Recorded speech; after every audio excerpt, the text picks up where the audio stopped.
High বন্ধুরা, আশা করি তোমরা সবাই খুব ভালো আছো। তো আজকের এই ভিডিওটা বানানোর উদ্দেশ্য তোমাদের সঙ্গে কিছু ইনফরমেশন শেয়ার করা। তো তোমরাও তোমাদের আশেপাশে এই ধরনের দৃশ্য দেখে থাকবে যে চাষি বন্ধুরা তাদের ধান কাটার পর যে জমিতে খড়গুলো পড়ে থাকছে সেগুলো জমিতেই জ্বালিয়ে ফেলছে। তো এর ফলে কিন্তু প্রচুর পরিমাণে পরিবেশ দূষণ হচ্ছে এবং পাঞ্জাব হরিয়ানা সাইডে এই প্র্যাকটিসটা খুব হতো এবং তার ফলে তোমরা জানো দিল্লিতে কী হারে পলিউশন হচ্ছে এখন। তো আমাদের এখানেও এই জিনিসটা শুরু হয়েছে এবং এটাকে এখনই বন্ধ করা খুব দরকার।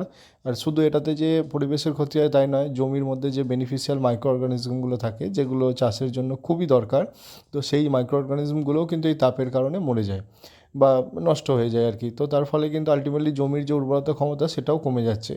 তো আমাদের দুদিক থেকেই ক্ষতি হচ্ছে, এক তো পরিবেশের ক্ষতি হচ্ছে প্লাস চাষের জমিরও ক্ষতি হচ্ছে। তো তোমরা যদি তোমাদের আশেপাশে এরকম কিছু দেখে থাকো, তো যারা করছে বা তোমাদের মধ্যেও হয়তো অনেকে এরকম প্র্যাকটিস দেখে থাকবে, তো তারা একটু বুঝিও তো, যাতে এই প্র্যাকটিসটা মানুষ বন্ধ করে।